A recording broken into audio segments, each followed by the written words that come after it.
All right, so before I get into this video, I'm going to preface any comments that I make by saying that I've made it clear on the two videos that I talked about Elon Musk that I am not a fan of his, nor do I support him that way in terms of everything he does. But with that being said, even bad people can do good things. I don't support any billionaire. I'm just going to say that. So this isn't just against Elon Musk. I don't trust any of them. But long story short, you got to give credit where credit's due, right? And even bad people can sometimes do good things. And in this scenario, I'm sorry, but he deserves a W for this. Because if he sticks to his word, then Twitter is now going to be free speech. It's going to be a free speech platform. So all the rules and regulations that Twitter had, all the things that they were doing and banning people and getting rid of people because they didn't, side with the left ideologically, right? All that stuff is going to go away, which is going to make Twitter viable and the place to be. It's already the biggest social media platform in terms of the way it is, right? Now, I have to talk about what I think is going to happen, because if you look at the title of the video, I put in "or is it?" And the reason why I put "or is it" is because you know how they've been talking about trying to regulate all the social media platforms and all of that. Well, I think now that he bought this platform, this specific platform, they're probably going to try to regulate it. They didn't try to regulate it before when it was leaning left, right? But now they're probably going to try to do things, right? Because who's still in charge and in control of most of the United States government? The Democrats, right? As of right now, until we get these elections coming up. But whatever the case is, if they're still in charge and still running,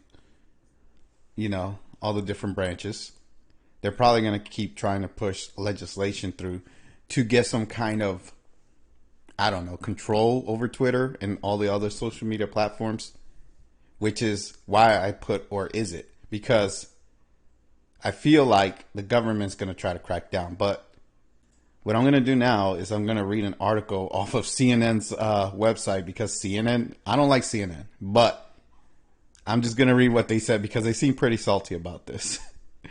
So the article is about him buying Twitter, and it says, Elon Musk has taken control of Twitter and fired its top executives. So he didn't even waste any time at all cleaning house. Like, he went in there, started getting rid of these people. And it says here, Elon Musk has completed his $44 billion deal to buy Twitter, a source familiar with the deal told CNN Thursday, putting the world's richest man in charge of one of the world's most influential social media platforms. Musk fired CEO Parag Agrawal and two other executives. According to two people familiar with the decision, Twitter declined to comment. Now, from my understanding, this Parag guy, the CEO, he was responsible for most of the policies that were getting rid of free speech. So Musk immediately fired him.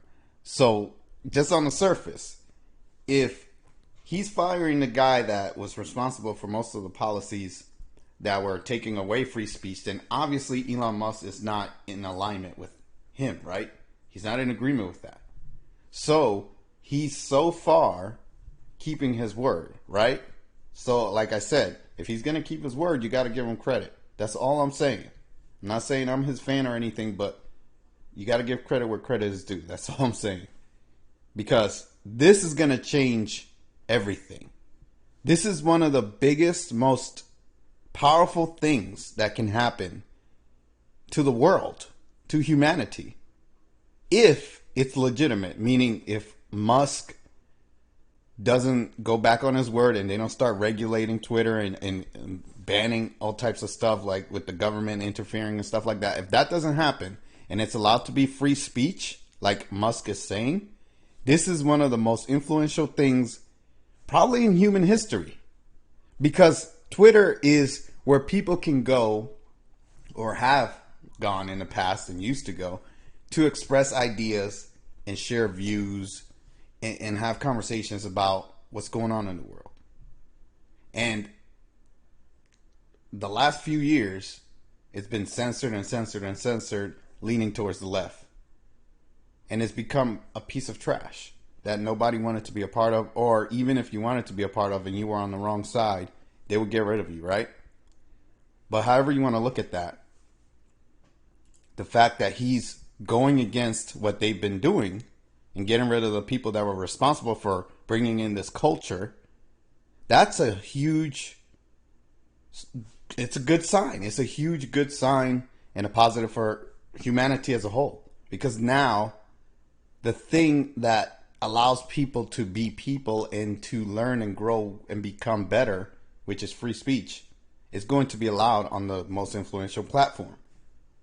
It matters. Now, I may be getting too excited. You know, who knows what's going to happen? I don't know. But as of right now, it seems like a good thing that's happening and what he's doing. So let me keep reading. The deal's closing removes a cloud of uncertainty that has hung over Twitter's business, employees, and shareholders for much of the year.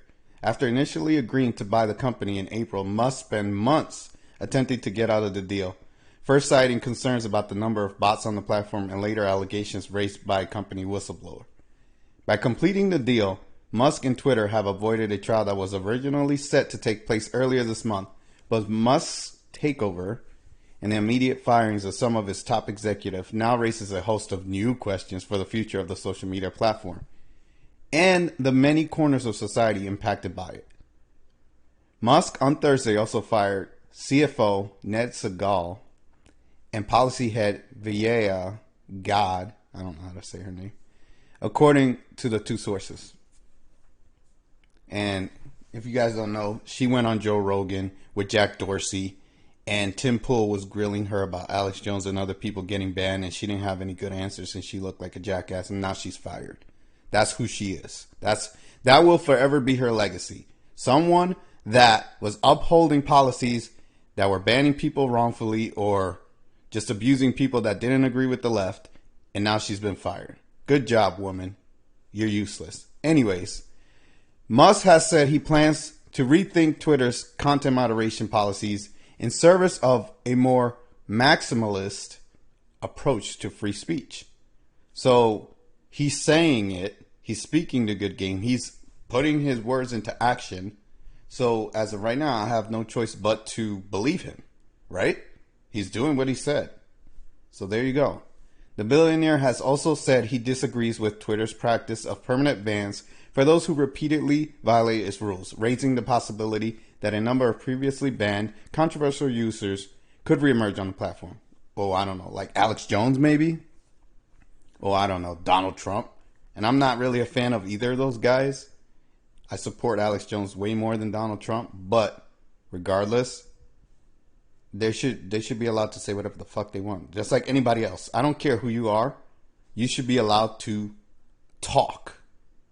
Free speech to me is not just something that should be in the United States Constitution. It should be, everybody should in the world should have free speech. I don't care who you are. I don't care. Nobody should be banned or silenced because somebody didn't like what they said, because their feelings got hurt. I don't believe in that.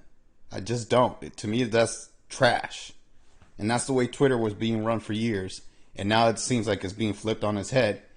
And Musk is changing the whole culture, which is exciting. It really is. I'm sorry, I can't deny it. It's a good thing. And I'm going to take advantage of it. Because I'm going to be there tweeting all the time, talking shit, saying everything I want to say. And we'll see. We'll see how it goes. There are people already testing the waters, by the way. Tim Pool and the Quartering are testing the waters, and they're saying things that would normally get you banned. So I don't know what's going to happen. I'll keep an eye out on that. But it's funny. It's funny what people are doing. But anyways, perhaps most immediately, many will be watching to see how soon Musk could let former President Donald Trump back on the platform, as he has previously said he would do. Depending on the timing, such a move could have major implications for the upcoming U.S. midterm elections, as well as the 2024 presidential campaign. Okay, who cares? I don't really care about that, to be honest. In taking those steps, Musk could single-handedly upend the media and political ecosystem, reshape public discourse online, and disrupt the nascent sphere of conservative-leaning social media properties that emerged largely in response to grievances about bans and restrictions on Twitter and other mainstream services. So in other words, he's going to make things good. And I'm not a conservative and I don't really care about politics like that. But if I had to align more with a side, it would be the right. Because the left is just fucking psychotic and I don't want nothing to do with them. So again, I'm not political. But if I had to choose, it would be definitely more to the right. That's all I'm saying. So if he's going to allow this to happen in terms of letting the right have their say and not be banned and stuff like that, then all is good. But he's not going to ban the left either, so it doesn't matter. It's just going to be anybody can talk and say whatever the fuck they want. And we'll see whose ideas actually really emerge as what people really want to follow, right? Instead of being forced to follow the fucking left. But anyways, earlier this week, Musk visited Twitter's San Francisco headquarters to meet with employees. He also posted an open letter to Twitter advertisers saying he doesn't want the platform to become a free-for-all hellscape where anything can be said with no consequences. Well, that's just logical, right? Obviously, he's not going to want terroristic shit on there and violence and, you know, threats and stuff like that. I'm sure he's going to have some kind of rules. It's not going to be just you can do whatever the fuck you want, right? And that's just logical. There's nothing wrong with that. The acquisition also promises to extend Musk's influence. The billionaire already owns, oversees, or has significant stakes in companies developing cars, rockets, robots, and satellite internet. Mind you, I don't agree with any of that shit. I don't support him in any of that because I know what he's trying to do with that, and I'm not with that. So, just so you guys know. As well as more experimental ventures such as brain implants. Yeah, and that's the main thing I don't agree with right there with Elon Musk. But anyways, now he controls a social media platform that shapes how hundreds of millions of people communicate and get their news. So there you have it. This is truly, so far on the surface, a good thing. It's exciting. I'm going to be on Twitter. I'm going to be tweeting like a motherfucker. I'm going to be saying all types of shit. Now, I'm still going to probably wait a little bit before I go ham, before I go crazy. But I already started tweeting some stuff and retweeting and following people and doing stuff because I'm going to be active on it. I'm telling you right now. I'm going to be active on Twitter because it's the place to be. It is. If it's free speech, the way he's saying it, the way he's going to try to do it, the way he's already putting his actions or words into actions, then yeah, why wouldn't you want to be there? So I recommend people at least make an account and see what happens. And again, if you're watching me or following me, you can go ahead. My Twitter is in the link in the description below. So you can follow me there. You can send me information there. You can message me there. I already talked to a few people there. And it's going to be a good time. For however long this fantasy lasts, because who knows when it's going to crash, because it seems too good to be true. So who knows when the government, whoever's going to step in and try to regulate it. It's going to be fun. And I'm going to take advantage of it every day until I can't take advantage of it anymore. That's all I got to say. But I hope you guys enjoyed this video. Like, comment, and subscribe. And share this wherever you can. Hit the notification bell so you can get updates and notified when I'm going to make a video or when something's coming out. And I really appreciate you guys showing up and supporting. Take care, and I'll see you in the next video.